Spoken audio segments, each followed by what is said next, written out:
জাপানে টোকিওতে বৈশাখী মেলা হইব আর সেই জায়গায় মারামারি হইব না, ইজ ইট পসিবল? কখনোই না।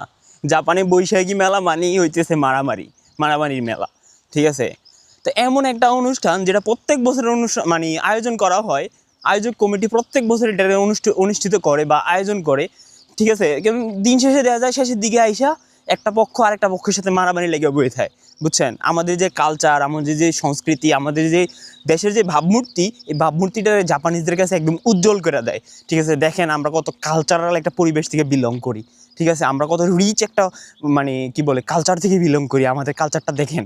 ঠিক আছে, তো জাপানের মতো দেশে মানে এত একটা সভ্য একটা দেশে জাপানিজরা যারা নিজেদের কোনো অনুষ্ঠান যখন অনুষ্ঠিত হয় বা যখন কোনো কালচারাল কোনো প্রোগ্রাম হয়, তারা মানে এই পর্যন্ত আমি অনেকগুলো প্রোগ্রামের মধ্যে অ্যাটেন্ড করতে পারছি, আল্লাহ সৌভাগ্য দিছে অ্যাটেন্ড করার। প্রত্যেকটা প্রোগ্রাম দেখছি খুবই নিখুঁত এবং খুবই শান্তিপূর্ণ হয়। ওদের মধ্যে উশৃঙ্খল জিনিসটা বা ওদের মধ্যে উত্তেজনা যে জিনিসটা, এই জিনিসটা খুবই কম। ঠিক আছে, ওদের মধ্যে মানে যে জিনিসগুলো কাজ করে হইতেছে মানে একদম পরিকল্পিত জিনিস, আর কি বলে সব কিছুরে একদম প্রপারলি হ্যান্ডেল করার মতো ক্ষমতা ওদের মধ্যে আছে আমার মনে হয় আর কি।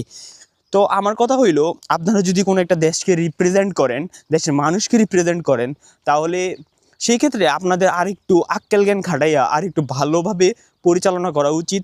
আর আমরা যেই মানে যারা মনে করেন এইসব অনুষ্ঠানগুলোতে অ্যাটেন্ড করি, ঠিক আছে, তাদেরও একটু মানে কি বলে তাদেরও একটু মাথার মধ্যে গিলু থাকা উচিত। ঠিক আছে, ওইসব কর্মকাণ্ড করার আগে যে এটা আমাদের নিজেদের দেশ না। আপনি কোনো একটা অনুষ্ঠানের মধ্যে গেলেন আর সেই অনুষ্ঠানের মধ্যে ছাত্রীর মতো আচরণ করলেন।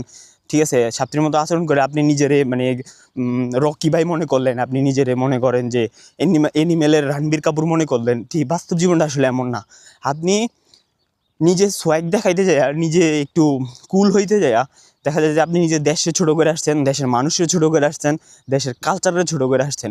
এইসব জিনিস করার আগে আপনাদের 100 বার ভাবা উচিত যে আমরা কি করতেছি, কি মানে এটা সাইড ইফেক্ট কী হইতে পারে।